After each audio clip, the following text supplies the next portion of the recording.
Alright, so we're going to start things off by talking about atomic models here.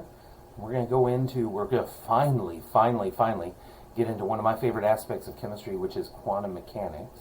We're just going to barely graze the surface of it. But to do that, we are going to start off with the last atomic model that we talked about in class. And so I wanted to ask you, what is the last atomic model that we talked about?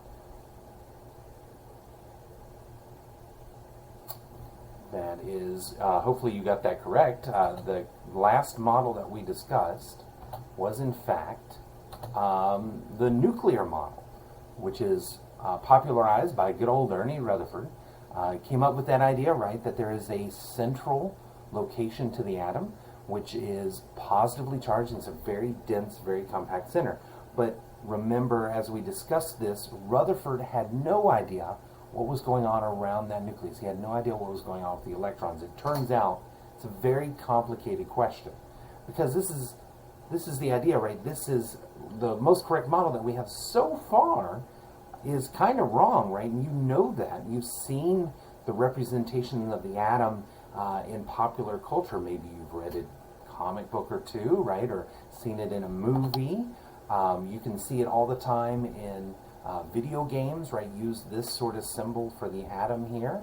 You can buy a nice sleeveless tee that's got it on there if you so desired. Or there's even a stock market. In the stock market, there's a company called Atom, and they use this symbol right here, right? So how do we go from Rutherford's model to this idea of the model that's out there in pop culture that obviously people feel is more correct than what we have over on the left? To do that, we're going to follow an experiment, a very important experiment done by this man right here, Johann Balmer. Johann Balmer, very late in his life, you can see he's kind of an older gentleman here, but he lived kind of towards the end of, he was born at the beginning of the 19th century and lived 72 years, so he lived until almost the end of the 19th century. And Johann had this crazy idea. He wanted to look at hydrogen. And specifically, he did something called the hydrogen emission spectrum. He's the first person to look at this. What he did was he took a tube.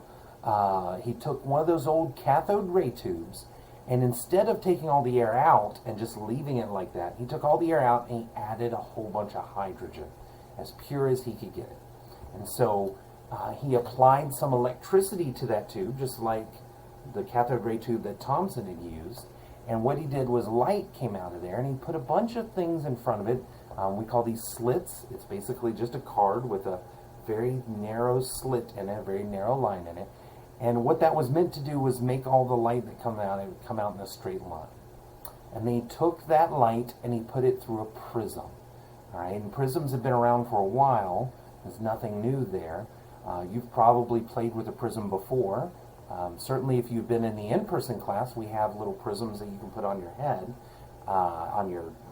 like little glasses. And what that does, right, is it breaks the light up. And so that's what he did. He broke the light up, and he saw four colors of light that came out of this. A red light, a kind of an aqua or green light, a blue light, and a violet light that came out of there. And it splayed out very nicely on a sheet of photography paper that he had put a certain distance away from the prism. And so he took this picture, and he published this picture, and it became really big news. Everybody had to try this scientific experiment. And there was a guy by the name of Rydberg who comes along. He finds that there's actually a mathematical law here. He's actually able to establish what is this relationship. But people couldn't understand what was going on here. The hydrogen spectrum to them was kind of a new and different thing. When you look at it, it looked like this, right? So this is a blown up picture of what he saw. It's not really important to know that color of light is related to wavelength, but what is important to know here is he looked at this, and Rydberg especially was fascinated with the fact that this is called a discrete spectrum. And a discrete spectrum means that only certain colors of light show up. We don't see any colors of light in these dark bands right here, and all the colors that we see are broken up or separated out into these very discrete, they actually are called bands. very discrete bands. Contrast that to what would happen if you took like a light bulb and you put a light bulb in front of that prism, right? The light bulb's going to break up into all colors of the light. And we call this kind of spectrum a continuous spectrum, where there is no, there's no bands. Each color bleeds into the next. And this one, in particular, looks really pixelated because it's a blow-up of a picture. But it's the same, it's this idea, right, that there is violet, and then it goes into blue, into green, into yellow, into orange, into red, right? The colors simply bleed into one another. There are no bands of light that are showing up here. So what does that mean? Well, it took a long time for somebody to figure it out, and the guy who figures that out is a guy by the name of Niels Bohr. Niels was really fascinated with this spectrum. He tried looking at it from lots of different angles. And people have been obsessed for a long time with the numbers, with the measurements down here. He said, let's take that away.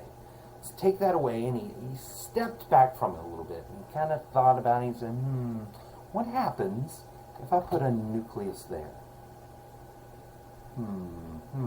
And then that red band is actually just a little image of a ring that we see. Okay? Which means the green band could be another ring, and the blue and the violet as well. So if I imagine these rings that are forming around the atom here, if I can look at rings like that, then what I'm going to see, right, is that I can put electrons inside those rings. Aha! And this gave him a brilliant idea, right, to start thinking about the atom as it looks like this. And now we're starting to get something that's a little closer to what we see in popular culture, right? This is the two-dimensional representation of the atom. We often call this the Bohr model because, hey, who came up with it was Bohr. Some folks call it the solar system model because it also reminds people of the solar system, right? You had here at the center was the sun, and orbiting around it are the planets. We'll get into orbits and all that kind of good stuff later on. But what it is break down into, you still got your nucleus here at the center, that positive densely packed, there we go, center of the atom. Around that you have these levels. These rings are levels. And in the levels you have electrons, and that's where they inhabit the atom. And one thing I'm going to point out to you here, you notice this outer ring doesn't have any electrons on it, but it still exists, right? The levels of the atom are still there, even if there aren't any electrons to inhabit them. Sort of like a house, right? When you leave your house, when you're not living at your house, the house is still there, right? And somebody else could come in and live in your house if you don't lock the door. Lock your doors, people, right? Same story here, right? The level is still there, even though electrons may not currently be in that level. The really critical part of this is all that empty space, right? You can have an electron in a ring, you cannot have an electron in that in-between space. This is where we get the concept later on that we're going to talk about called quantum, right? These energies are quantized. You have an electron down here, you have an electron up here, you can't have an electron in between there. And the closer you get to the nucleus, the lower your level, right? So the lowest energy level here is this level that's closest to the nucleus. And then you get a little further apart, you're actually going to get higher in energy. And even further out, you're higher in energy. And this is where he figured out that those spectral lines came from, that emission spectrum came from. Because he also said, well, if an electron takes on energy, it's going to jump up a level. So that's what we're seeing happen to this little electron right here. As energy comes in, that electron jumps up a level. Well, now that electron can give off the energy, which means it's going to go back down a level. And so electrons can lose energy to move down levels.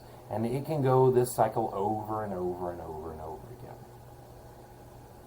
This light that comes out of there, that's the light that he saw in the hydrogen emission spectrum. And that's the link, that's the solution to why we see a discrete band rather than a continuous band, because electrons can only jump up or down these energy levels, not the gap in between. So this is the birth of quantum mechanics. And basically, what it says is the electron follows a series of rules, a series of mathematics. And the first mathematical concept, and really about the only mathematical concept we're going to discuss, is that there is a quantum number that tells what energy level, or Bohr level, if you want to give him credit for it, that an electron inhabits. And we call that first energy level n, lowercase n. Notice it's lowercase n, real important there. And it's always a whole number positive integer higher than 0. So it's always either 1, 2, 3, 4, 5, 6, 7. You get the idea, right? And furthermore, the higher that value, the more energy electrons in that level are going to have. So if you're at n equals 8, you've got more energy than an electron at n equals 7, or n equals 6, or n equals 5. And Bohr also figured out that mathematically speaking, a level can fit no more than 2n squared electrons. So at the first energy level, which, by the way, do you remember what the first energy level is? Right? It's got to be a whole number, positive integer higher than 0, so n equals 1. If n equals 1, you put a 1 in there, you square a 1, you get 1, because 1 times 1 is 1. Then you multiply it by the 2 up front there, and you get 2. N equals 1 can fit 2 electrons. What about n equals 2? If I put a 2 there, 2 squared is 4, times 2 is 8. You can get 8 electrons in n equals 2. N equals 3. 3 squared is 9. 9 times 2 is 18 electrons. And n equals 4. 4 squared is 16, times 2 is 32. And by the way, that's the maximum. That's the last one we're going to do, because it's the maximum number of electrons you can fit in a level is 32. Now, Bohr wasn't sure why. Turns out that information comes much, much later. Much, much later this week we'll answer that question. So, Bohr model. What I want you to be able to do is, first of all, according to Bohr's theory, tell me how many electrons or how many levels, do we need to fit 36 electrons in an atom. So I'm going to do this one, and then I'm going to show you another one. I'm going to pause, and I'm going to let you work that one. So how many levels do you need for 36 total electrons in the atom? I've got to move my picture over just a little bit. And what I'm going to do is I'm just going to handwrite this right here on the screen. All right, so we have 36, and it's in red. Great color. All right, so we've got 36 electrons total. All right, the first thing we're going to look at is n equals 1. And I need to remind myself how many maximum electrons can I fit in n equals 1. That is a beautifully drawn 1, right? Yeah, it's gorgeous. I love it. So how many electrons can I fit in n equals 1? Well, I can fit a maximum of 2 electrons. Do I have at least 2 electrons to put in there? Yes, I've got 36, right? So we're going to take 2 electrons out of this 36, which leaves me with 34 electrons. Check. All right, now we go to n equals 2. How many electrons maximum can I fit in n equals 2? Well, 2 squared is 4. 4 times 2 is 8. So we got 8 electrons that I can put in there. Do I have at least 8 electrons to put in there? Yeah, so I'm going to put 8 electrons in the second level. That leaves me with 26 left. Check. How many can I put in n equals 3? Well, n equals 3.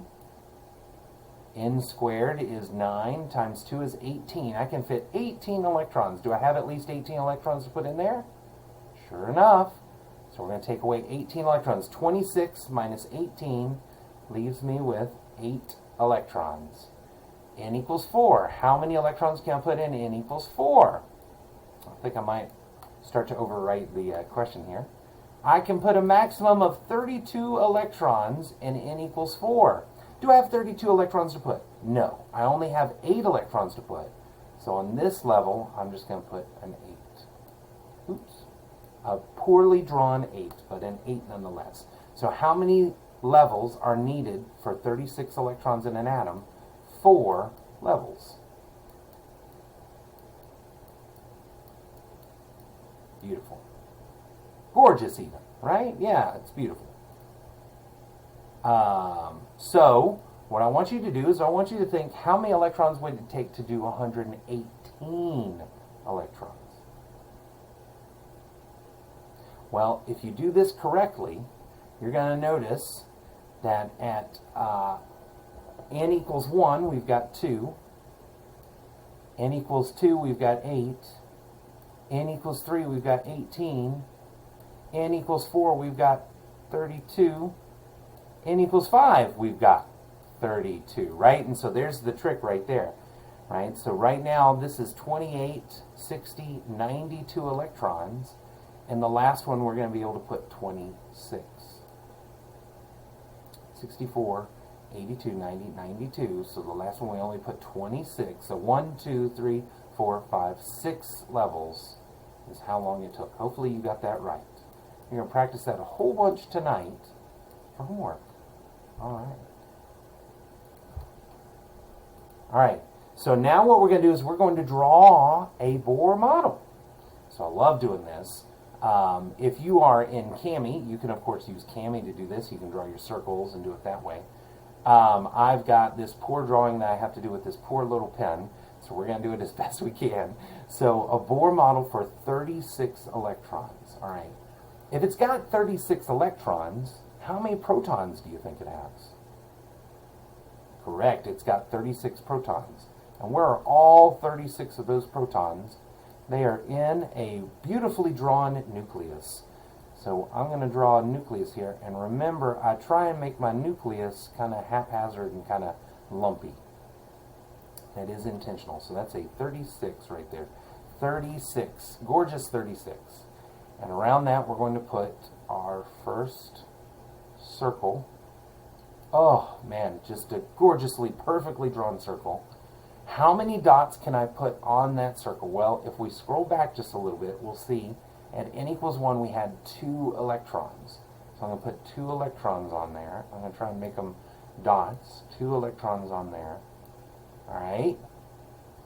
That's n equals 1. So at n equals 2, we're going to draw another circle. How many electrons can I put on there? 8. Oops. Went too far. Oh, went too far again. Hey folks, it happens, right? So we're going to put 1, 2, 3, 4, 5, 6, 7, 8. Alright, so now since you are expected to be able to do this on the test, I want to point out a few things that would be wrong of me to do. You're going to notice I put all my dots kind of spaced out a little bit, and I do that because I've been doing this for a long time, and it looks just a little bit better if there's some symmetry to my dots. Do you have to do that? Absolutely not. Right? This is a perfection sort of thing that I do. Where can you not put dots? You cannot put dots inside these rings, right? These dots have to at least sort of look like they're on these rings. And mine do. Mine, all right. They look okay, you know, right? So the key is the dots have to be on the rings. Could you put them, all 8 of them, up top here? Absolutely. If that's what floats your boat, the key is you've got the right number on each ring. You don't have any in between these rings right here, right? They have to be on these rings, right? So that's the second level. The third level, and draw our third level. And I'm going to remember from the last one, it's not got 8, it's got 18. So 1, 2, 3, 4. Oh, these are getting even better, these drawings. Look at these gorgeous drawings. You know what I am realizing? Oh, no, I can't. Okay. Can I change the size? I guess not. All right, so there's got to be a way to do that, and I'll figure that out. 2, 3, 4, 5. 1, 2, 3, 4, 5, 6 on here. There's 8. Oh no, and now I've got 10 more I've got to put. 1, 2, 3, 4, 5, 6, Some of these dots are looking amazing. Oh, look at that dot right there. If you make it large enough, it looks like it's on the line. 8, 9, and we'll put a 10th one over here. Check. All right. Whew, 18 electrons. 1, 2, 3, 4, 5, 6, 7, 8, 9, 10, 11, 12, 13, 14, 15, 16, 17, 18. And you know what? I'm going to give you a confidential hint here. If you kind of were sloppy in your drawings, you want to make sure Dr. Milo writes this correctly, you can always write like a number down here. And that number means there's 18 on that line. Not 19, 18. Beautiful. There we go. It is really tough to draw with the mouse, right? Oh, shudder to think how many of you might be drawing with your... Alright, and this one had 8 on it, and this one only had 2. Alright, last but not least. Actually, not the least, so we got that last fourth circle, n equals 4. And we have to remember how many are n equals 4. Well, we're drawing 36. We've already put down 2 plus 8 is 10, plus 18 is 28. Means we got 8 electrons missing here. I'm going to try and draw these a little better. 1, 2, 3, 4, 5, 6, 7. Oh wait, that was 6. 5 and 6 and 7 and 8. There we go. Check. 8 electrons on that last ring. We'll put an 8 down here just to show how many are in there. So Dr. Milo is grading this. Doesn't mark anything wrong. Beautiful. 8 electrons in that ring. So now you should be able to do this yourself. You should be able to draw these. Maybe yours look a little better than mine. I don't know. That one looks kind of amazing. So good luck.